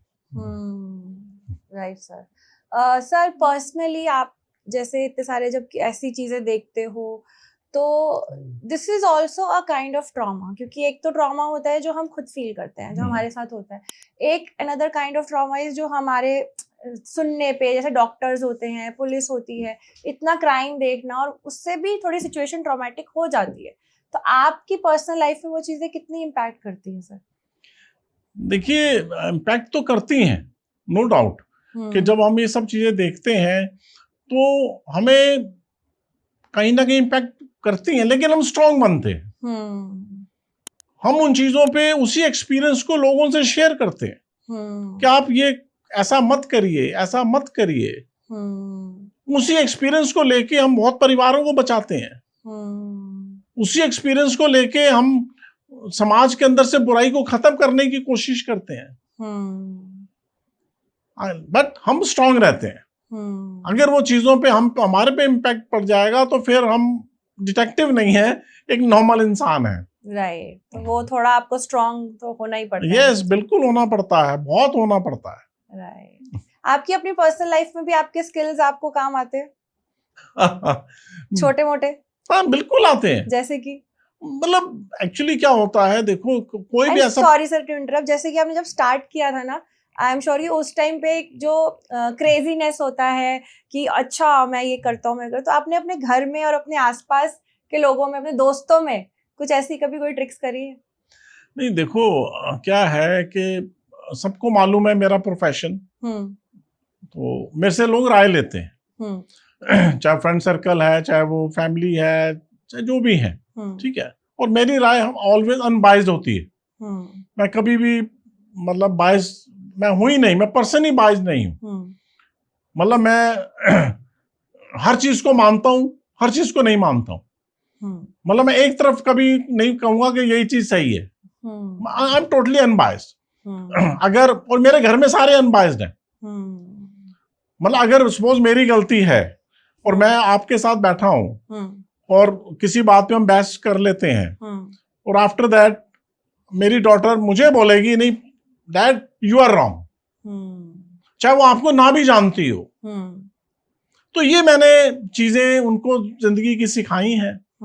सच्चाई पे चलना और कॉन्फिडेंस को रखना, कोई गलत काम ऐसा नहीं करना जो दाग लगे, हम्म, कभी मैं उन पे स्पाई नहीं करता, कभी मैं सब कुछ कर सकता हूँ, बट मैंने कभी उनके ऊपर कभी स्पाई नहीं किया। बट हाँ, इतनी मैंने उनको संस्कार, एजुकेशन और वो सब चीजें, कॉन्फिडेंस दिया, जो कि टचवुड सब ठीक है। सर सबसे ज्यादा क्या डिमांड आती है कोई केस में, जैसे जो क्लाइंट्स है सबसे ज्यादा क्या चीज डिमांड करते हैं आपसे?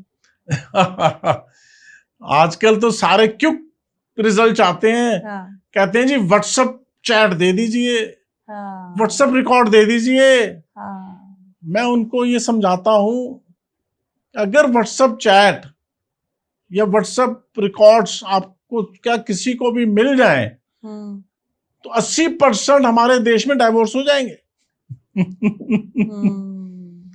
इतनी गलतफहमियां पैदा हो जाएंगी। राइट।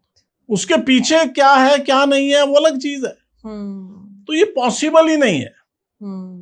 व्हाट्सएप चैट मिलना या व्हाट्सएप रिकॉर्ड कोई ऐसा मिलना, फोटोग्राफ, गैलरी, ये सब चीजें ये पॉसिबल नहीं होती हैं। ये सिर्फ बातें हैं।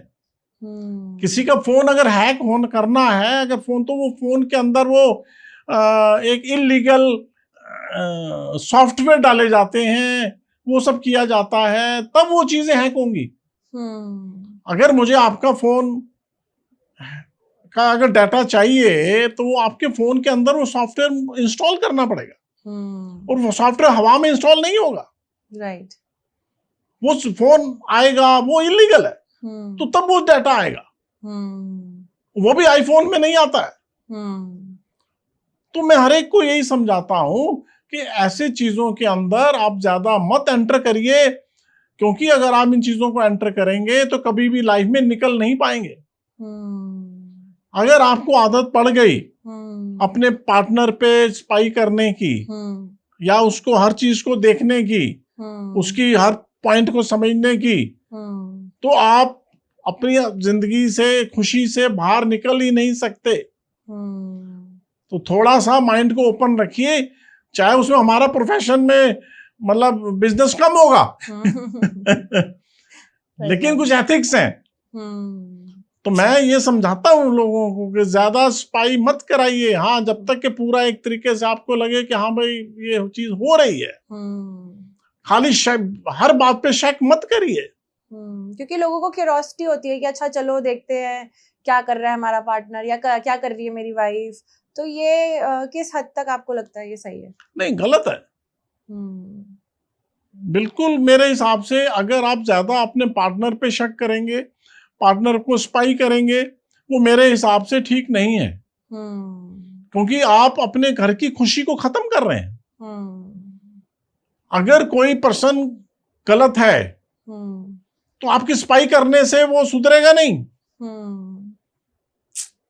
आपको फिर डिसीजन लेने पड़ेंगे। तो स्पाई तब करवाइए जब आपको बिल्कुल लगे कि हाँ भाई ये मेरे से, इसके साथ रहने लायक ही नहीं है ये पर्सन।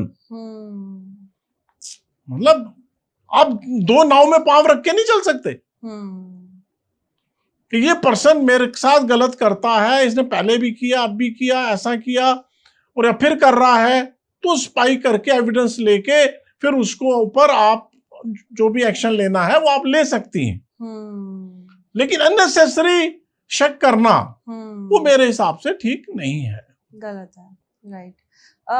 सर, जैसे आप कोई केस लेते हैं तो उससे कौन कल्प्रिट है उसको पकड़ना तो आपका काम है, लेकिन कभी ऐसा कोई केस जिसमें आपने किसी को इनोसेंट साबित करा हो? और स्पेशली सर आजकल मेरी ऑब्जर्वेशन ये है, आप भी मुझे बताइए, कि आजकल ना लड़कियां बहुत ज्यादा मिसयूज कर रही हैं लॉ का, अपनी पावर का, और लड़कों को फंसा दिया जाता है या लड़कों के साथ थोड़ा चीजें हो जाती हैं। तो ऐसा कभी कोई केस आपका, कोई आप हमसे शेयर करें? बिल्कुल ऐसे बहुत केस हैं, प्लीज शेयर करें। अगर हम डिस्कस करने बैठेंगे तो शायद 5-6 घंटे लग जाएंगे, तो पब्लिक भी बोर हो जाएगी, भाई कितना सुने लेकिन जैसे आपने बोला कोई इनोसेंट, ठीक है, एक पर्सन थे, रेपुटेड पर्सन थे, ठीक है, और प्रोफेशन में he is a doctor, okay, right. Delhi का ही केस है, और वो एक अच्छे शरीफ इंसान। वहां पे एक लड़की आती है, लड़की आके उनके साथ अपने प्रॉब्लम शेयर करती है कि मुझे यहाँ प्रॉब्लम है, वहां प्रॉब्लम है। वो उसके पॉइंट ऑफ व्यू से वो उसके बाद आना शुरू कर देती है। शुरू कर देती है तो कहीं ना कहीं उनकी एक बॉन्डिंग थोड़ा सा पेशेंट से हटके एक फ्रेंडली हो जाती है। ओके, ठीक है। अब वो फ्रेंडली हो जाती है और वो उनके साथ अपनी कुछ बातें करती रहती है, वल्गर बातें थोड़ा बहुत स्टार्ट कर देती है और धीरे धीरे धीरे धीरे उनको जो है अपने जाल में फंसा लेती है। यहां पर गलती डॉक्टर की भी है, मतलब कि वो उसके जाल में आ गए, फंसता चला गया। ठीक है, ओके। बट डॉक्टर अनमैरिड था, ओके, तो वो एज ए अटैच होता चला गया ओके, उसके साथ। अब वो अटैच होता चला गया एंड आफ्टर दैट वो लड़की जो है ओपनली उसके साथ घूमना फिरना स्टार्ट हो गया। फिर किसी तरीके से वो उनको कहीं होटल वगैरह में ले गई और वहां पे वो फिजिकल हुए और आफ्टर दैट उस लड़की ने अपना रंग दिखाया और उस डॉक्टर से 50 लाख की डिमांड करी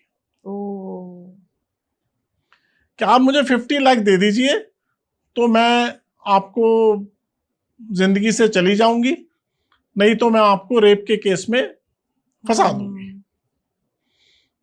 डॉक्टर परेशान कि ये क्या हुआ।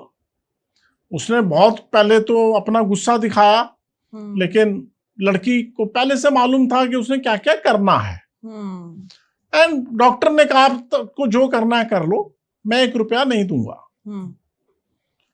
आफ्टर दैट उनकी एक गैंग होता है, ना कि वो अकेली थी, उन्होंने उसके ऊपर केस फाइल कर दिया।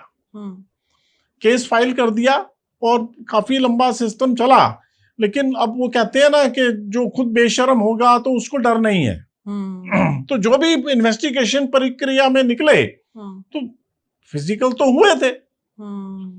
अब उसके अंदर वो तो बाद की बातें हैं क्या रिजल्ट आएगा, लेकिन वो तो अरेस्ट होगा ही होगा। वो अरेस्ट हुआ और नॉन बेलेबल है, वो उसको तिहाड़ जेल भेज दिया गया। ओके। एंड जब ये चला गया तब उसकी फिर फैमिली से हमारे पास आए कि ऐसे ऐसे ये हुआ है और हमारा भाई इनोसेंट है। मैं तिहाड़ में उसे मिलने गया, मैं उससे मिला, उससे सारी मैंने स्टोरी को समझा और हमें समझ में आ गया कि लड़की ने कुछ गेम खेला है। फिर वो धीरे धीरे हमने चेक करना शुरू किया तो लड़की वहां से छोड़ के वो अमृतसर शिफ्ट हो गई या जो भी था वहां चली गई। वो उसका कोई अपना पुराना घर था वहां पे। हमने फिर वहां पे इंक्वायरीज करी और वहां पे इंक्वायरीज करके हमें पता चला कि ये काफी लोगों के साथ इन्वॉल्व है। ओके। और पहले भी ऐसे कई केस कर चुकी है जो कि अलग अलग थानों में कहीं ना कहीं रजिस्टर्ड है। हमने वो सारे रिकॉर्ड्स निकलवाए। उसके बाद हमने डमी कस्टमर बना के भी उसके साथ कुछ हमने बातचीत करवाई। वहां पे भी लड़की अनफेयर निकली। एंड वो सारे सबूत हमने इकट्ठा करके उनको दिए, उन्होंने कोर्ट में लगाए। एंड कुछ प्रोसेस सिस्टम के बाद वो बरी हुआ। एंड वो इनोसेंट आज भी हमारे लिए कहता है कि आपकी वजह से हम बरी हो गए, नहीं तो निकलना मुश्किल था। सर, तो आप इन जनरल हमारे जो व्यूअर्स हैं इनको आप लाइफ की आप क्या टिप देना चाहोगे, क्योंकि आपने इतना कुछ देखा है, फ्रॉड, स्कैम्स, इतने टाइप के लोग, तो आप क्या सलाह देना चाहते हो? देखो, मैं अपने व्यूअर्स को, यंग जनरेशन्स को, सबको यही कहना चाहूंगा कि फैमिली स्ट्रेंथ सबसे बड़ी स्ट्रेंथ है।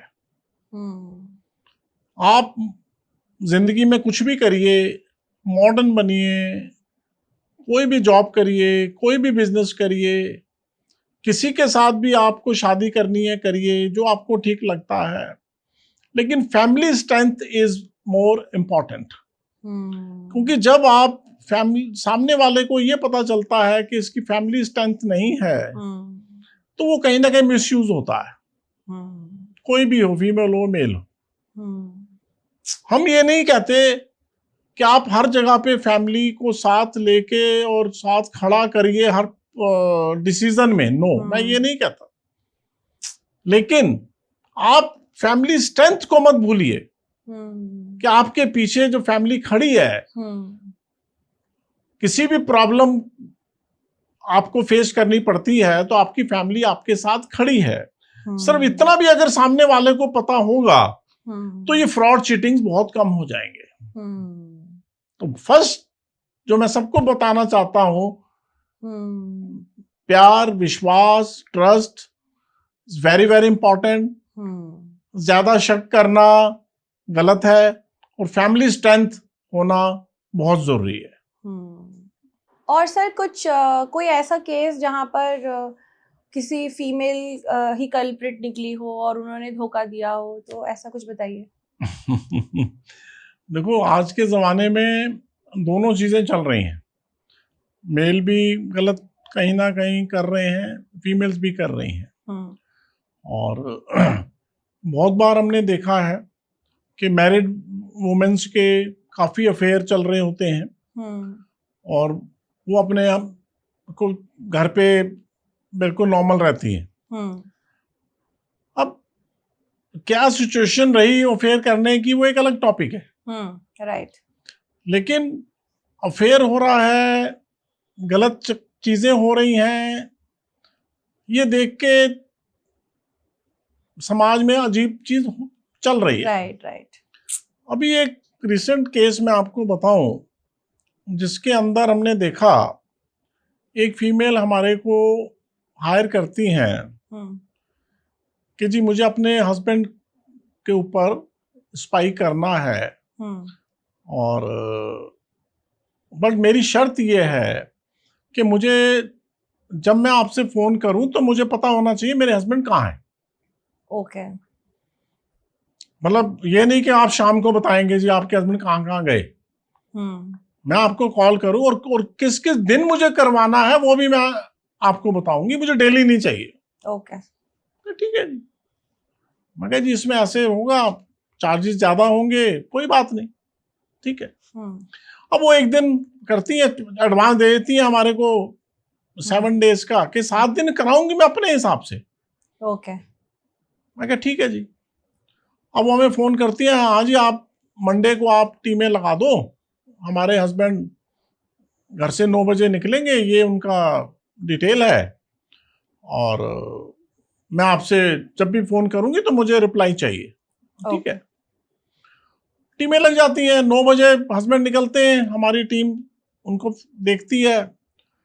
उसके बाद वो सीपी जाते हैं, और ये डिफेंस कॉलोनी में रहती थी। वो सीपी जाते हैं, सीपी में वो हमें कॉल आता है कि भाई हस्बैंड कहाँ है। हमने कहा जी सीपी में इस जगह पर है। कहते हाँ ठीक है। उसके बाद फिर 1 घंटे के बाद कॉल आता है, नहीं आधे घंटे के बाद, मैं कहा यहाँ पर है। अब फिर आता है आधे घंटे के बाद, कहाँ है, यहाँ पर है जी। तो ऐसे वो लगभग 2-2:30 बजे का टाइम होगा। तो कहते ठीक है अब टीम को हटा लीजिए। अच्छा। मैं कहा मैडम अभी तो शाम पड़ी है। कहते नहीं नहीं मुझे पता आप कहाँ जाएंगे ये। ठीक है, फिर एक हफ्ता निकल जाता है, फिर कहती है जी मेरे को इस दिन टीम चाहिए। ठीक है जी, हमने टीम लगाई। हस्बैंड कहाँ गए जी, नोएडा आए हुए हैं। ओके, फिर आधे पौने घंटे के बाद आता है, हाँ जी नोएडा में ही है, यहाँ पर है। फिर ऐसे 2-2:30-3 बज जाते हैं। 3 बजे फिर कहती हैं कि टीम हटा लीजिए। अच्छा। मैं कहा मैडम ये तो शाम पड़ी है। कि नहीं मुझे पता है कहाँ जाएंगे। अच्छा। ठीक है, हमें क्या फर्क पड़ता है। हम्म, अब मेरे सुपरवाइजर ने कहा कि सर दाल में कुछ काला है। सही बात है। हाँ। मैं कहा, मुझे भी लग रहा है। फिर एक दिन हफ्ते बाद 10 दिन के बाद कॉल आता है कि जी कल लगा दीजिए। ओके। मैं कहा ठीक है जी। उस दिन हमने 2 टीमें लगाई। ओके। एक टीम हस्बैंड के पीछे चली गई, एक टीम वहीं रही। अच्छा। और वो टीम, वो घर एक ही था, उन्हीं का अपना ही था, अच्छा। मतलब पूरा घर उन्हीं का था। हम्म,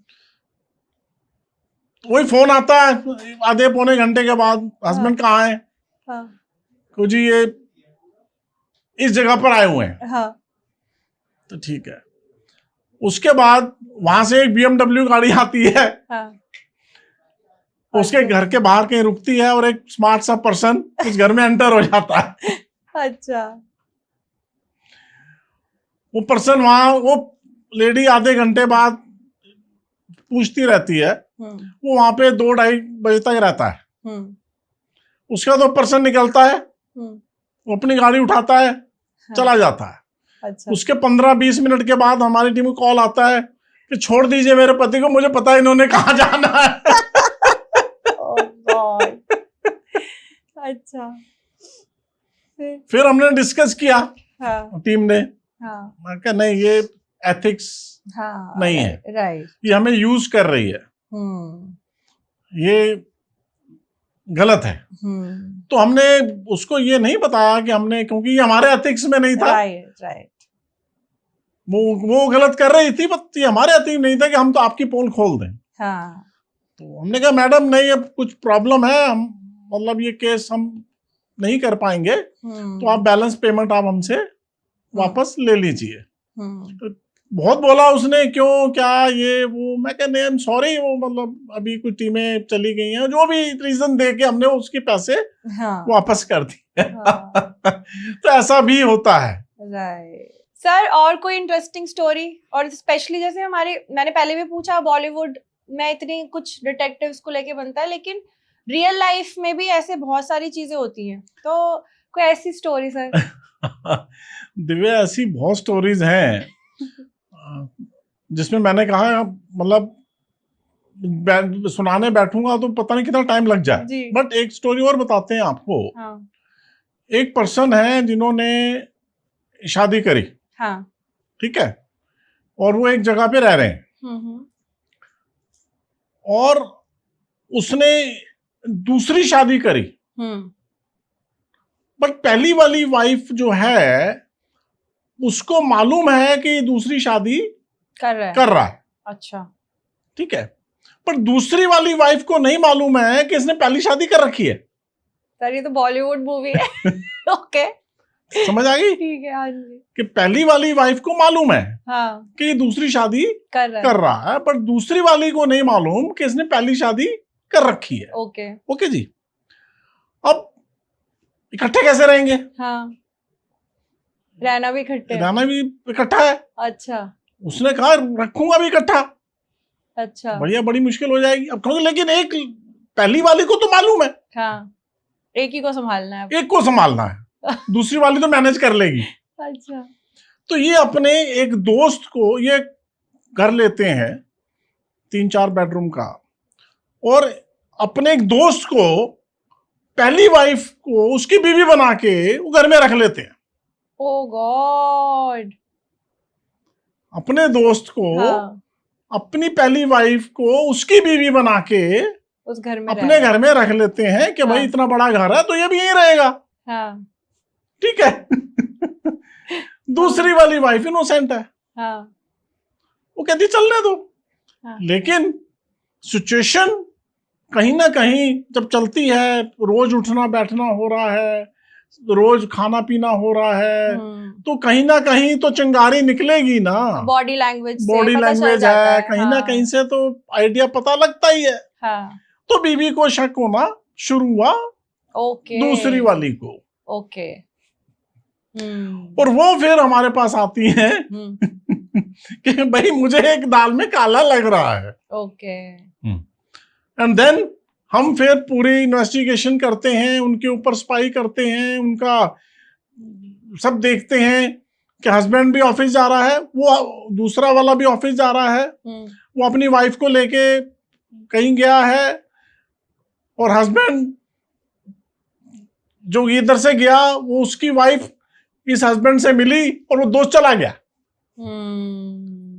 तो वो सब चीजें एविडेंस कलेक्ट हुए, तो उसमें पता चला कि भाई ये तो इसी की बीवी है। बताओ। तो ऐसा भी होता है। ओह गॉड। तो सर ये आपको और डीपर लेवल पे पता चला गया कि भाई वो वाली जो वाइफ थी, जो पहली वाली, वो ऑब्जेक्शन क्यों नहीं कर रही है? नहीं करी ना, वो तो उसके बाद तो जब एविडेंस प्रॉपर, ऑब्जेक्शन कैसे करेगी? नहीं अगर अगर सपोज एग्जांपल मेरा कोई दोस्त है और वो अपनी वाइफ के साथ रह रहा है, तो हंसी मजाक तो चलता रहता है ना। नहीं फर्स्ट वाइफ की बात कर रही हूँ। हाँ, जो उसने पहले ऑब्जेक्शन क्यों नहीं किया कि तू दूसरी शादी मत कर? नहीं तो किसने, पहली वाली ने? हाँ। ना वो तो आपस में उनकी अंडरस्टैंडिंग थी ना, इन्वॉल्वमेंट जो भी था वो तो, ये कोई जरूरी तो नहीं ना कि पहली वाली वाइफ ऑब्जेक्शन करे। उसने तो रजामंदी करके ही तो करी। तो ऐसा बहुत कुछ होता है जो हो रहा है, लेकिन वो कहीं ना कहीं पर्दे के पीछे है। उन्हीं चीजों को उजागर करने के लिए लोग हमारे पास आते हैं। अभी एक ऐसे रिसेंट केस पीछे आया था, एक लेडी ने शादी करी, अच्छा वाला परिवार, बच्चा नहीं था, चल रहा है, और गुड़गांव में उनका एक फ्लोर है जहां दोनों हस्बैंड वाइफ रह रहे हैं, और हस्बैंड के नाम फ्लोर है, और उसने अपना भी नाम कहीं पे बीच में डलवाया हुआ है पेपरों में, ठीक है, और वो रह रहे हैं। उसके बाद कोई सिचुएशन खराब होती है, और वो लेडी फ्लोर को पहले तो सेपरेट हो जाते हैं, वो केस वगैरह उसके ऊपर डाल देती है, हस्बैंड के ऊपर जो भी केस लगते हैं। हस्बैंड उस घर को छोड़ के चला जाता है, वो लेडी अकेली रहना शुरू कर देती है, ठीक है। आफ्टर दैट, अभी कोर्ट कचहरी में डाइवोर्स नहीं हुआ है, लेडी उस घर में रहती है, एंड एक दिन पता चलता है घर लॉक है, और लेडी नहीं आ रही है। पता, इंक्वायरी करते हैं, हमारे पास आते हैं, सब कुछ होता है, पता चलता है, हम बहुत डीपली इंक्वायरी करते हैं, क्योंकि उसकी फैमिली को तो पता ही था ना, लेडी की फैमिली को, तो पता चलता है उसने तो एक शादी करी और वो यूके शिफ्ट हो गई। और यहाँ घर पे ताला लगा है, हस्बैंड घर नहीं खोल सकता एज पर लॉ, और वो शादी करके यूके शिफ्ट हो गई, क्योंकि वो कोई एनआरआई था। तो वो, लेकिन शादी तो उसने इंडिया में करी, तभी वो जा सकती है। जब तक उसके पास मैरिज सर्टिफिकेट नहीं होगा, उसे वीजा नहीं मिलेगा, कुछ नहीं मिलेगा। तो वहां से हमारी इंक्वायरी स्टार्ट हुई कि शादी कहाँ हुई, कैसे हुई, कब करी, कहाँ सर्टिफिकेट बना, कौन सा सर्टिफिकेट बना, किस बेस पे ये गई, किस बेस पे वीजा लगा, वो सारे एविडेंस हमने, बहुत टाइम लगा उसके अंदर भी, और वो सब कलेक्ट किए, एंड वो फैमिली को दिए, और उन्होंने फिर वो जब कोर्ट में लगाया तो सारा जो केस था वो उनके फेवर में हो गया। और घर भी खोल लिया गया। नाइस। तो फाइनली सर, आप बहुत सारी मिस्ट्रीज आप सॉल्व करते हो, हमें पता लग गया, और बहुत मजा आया ये पॉडकास्ट करके। सर, इससे पहले हम इस एपिसोड को क्लोज करें, मुझे ये बताइए कि अगर किसी को डिटेक्टिव बनना है, और मुझे लगता है कि जो क्वालिटीज आपने बताई थी वो सब मुझे लगता है कि हाँ मेरे अंदर हैं, कि मैं स्पॉन्टेनियस हूँ और मेरे अंदर वो सारे स्किल्स हैं, तो कैसे हम डिटेक्टिव बन सकते हैं और कैसे किसी टीम को ज्वाइन कर सकते हैं? देखिए, अगर आप सोचते हैं कि सारी स्किल्स हैं, तो डिटेक्टिव बोलना और बनना, इसमें बहुत फर्क है। ठीक है। एग्जाम्पल, अगर मैं आपसे पूछूं कि एक लेडी है, ठीक है, आपने ये पता करना है कि ये जॉब कहाँ करती हैं, ठीक है, और कहाँ कहाँ जाती हैं, मैं आपको ये स्किल पता करने के लिए ये मैं आपके ऊपर लगाता हूँ, ठीक है। और वो रहती हैं साउथ दिल्ली में कहीं पर, ठीक है, और उनकी जॉब है कहीं कहीं भी हो सकती है, नोएडा भी हो सकती है, गुड़गांव भी हो सकती है, कहीं भी हो सकती है। आपको उनको फॉलो करना है और ये पता लगाना है कि ये जॉब कहाँ करती हैं, और वो मेट्रो में जाती हैं, ठीक है। 9 बजे उनका ऑफिस 9-9:30 स्टार्ट हो जाता है, ठीक है। अब आप क्या करेंगी? अब आप क्या करेंगी? आप उस जहां से वो निकलती हैं, आप कितने बजे वहां पहुंचेंगी? कम से कम 1-1.5 घंटा पहले। तो अगर वो 9 बजे 9:30 में ऑफिस लगता है, तो वो घर से कितने बजे निकलेंगी? 8 बजे। 8 बजे। आप कितने बजे पहुंचेंगी? 7:45 बजे। इतना नहीं, कम से कम 7:30 आप पहुंचेंगी वहां पे, ओके, ठीक है ना। 7:30 आप पहुंचेंगी। आप रहती है नोएडा, आपको नोएडा से साउथ दिल्ली आने में कितना टाइम लगेगा? सेम 1 घंटा कम से कम, यानी 6:30 बजे आप अपने घर से निकलेंगी। तो कितने बजे उठेंगी? 5-5:30 बजे। 5 बजे उठेंगी। तो ये स्किल होने जरूरी हैं कि आप 5 बजे उठेंगी, तैयार होंगी, वहां पहुंचेंगी, फिर वहां पे वेट करेंगी उसके निकलने की, फिर उनको पीछे जाएंगी, फिर मेट्रो पकड़ेंगी, फिर उसके वहां से वो रिक्शा पकड़ेगी, फिर आप उस रिक्शा में बैठेंगी, फिर वो आगे ऑफिस जाएगी, फिर वो ऑफिस कौन से में जाएगी। ये सारे स्किल होने चाहिए, चाहे वो आंधी है, तूफान है, बारिश है, कुछ भी है। तो वहां पे जो है वो स्किल फिर काम करने बंद कर देता है। तो यार वो क्लरिकल जॉब कर लेती हूँ, कहाँ मैं पंगे में पड़ गई। सही बात है। तो इसीलिए करना और सोचना ये बहुत फर्क होता है। डिटेक्टिव बनना आसान नहीं है, जितने मर्जी कोई शातिर हो। और ये तो आप गर्ल्स की बात कर रहा हूं, जो बॉयज काम करते हैं वो पूरी पूरी रात काम करते हैं। जब अगर सपोज आजकल का जमाना तो आप जानती है ना कि निकलते घर से 10 बजे हैं, आते हैं सवेरे 5 बजे। तो जो बॉयज हैं वो पूरी पूरी रात नजर रखते हैं, चाहे वो क्लब में जा रहा है, चाहे वो कहीं जा रहा है, फिर उसको वहां से रात को सन्नाटा है, उसको फॉलो करना है। और क्लब कहाँ अंदर है, बाहर है, ऊपर है, नीचे है, अंदर भी जाना पड़ता है, एंट्री भी लेनी पड़ती है, और फिर सही बात है। तो this not a easy job. बहुत लड़के आते हैं मेरे पास, सर मैं डिटेक्टिव बनना चाहता हूँ। अच्छा ठीक है, बना देंगे। सर मैं बहुत मेहनती हूँ, बहुत, सर मेरा दिमाग बहुत तेज है। बहुत अच्छी बात है। तो हम क्या करते हैं, अपने ही किसी आदमी की सर्विलेंस को दे देते हैं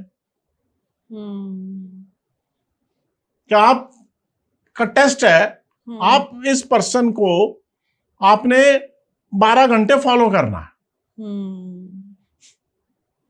अब वो हमारा पर्सन को भी मालूम है कि मेरे पीछे कोई है, बट वो अपना रूटीन है उसका। अब वो एक जगह पर गया, 3 घंटे वहां से निकला नहीं, बाहर धूप में खड़ा है वो। तो वो सारे स्किल उसके खत्म हो जाते हैं। तो ये सब चीजें, ये मैं ये नहीं कहता कि नहीं बन सकते, लेकिन अगर आपको डिटेक्टिव बनना है तो बहुत ही मेहनत करनी पड़ेगी और बहुत ही शार्प होना पड़ेगा, बहुत ही आपको तेज तरार होना पड़ेगा। माइंड आपका 24 घंटे चलना चाहिए। फिर आप किसी को फॉलो कर रहे हैं, उस टाइम पे आप ना तो बाथरूम जा सकते हैं, ना खाना खा सकते हैं, ना आप कुछ नहीं कर सकते, खाली पानी की बोतल रख सकते हैं। That's not a easy job. तो सेम चीज, ऐसे बहुत केसेस हैं जिसके अंदर पर्सन आते हैं लेकिन कर नहीं पाते, बट इम्पॉसिबल नहीं है। Alright, thank you so much sir, and I am sure कि हमारी ऑडियंस ने ये एपिसोड, ये पॉडकास्ट बहुत इंजॉय किया। और अगर आपको कुछ क्वेश्चंस पूछने हैं, आपको लगता है कि अरे यार ये पूछ सकते हैं हम सर से, तो कमेंट्स करके ज़रूर बताइएगा और हम कोशिश करेंगे कि सर को हम फिर से हमारे पॉडकास्ट में लेकर आए। Thank you so much sir. Thank you very much. और कोई सी भी टाइप का किसी के पास भी कोई क्वेश्चन है वो मेरे से पूछ सकता है।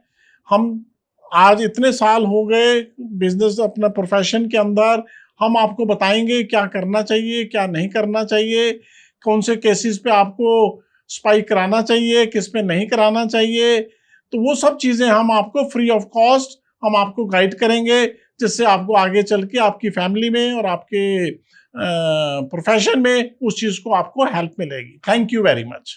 Thank you so much sir, and I request all the viewers कि आप हमारी वीडियोस देखते हैं तो प्लीज उसको सब्सक्राइब करें, हमारे चैनल को सब्सक्राइब करें। Thank you so much.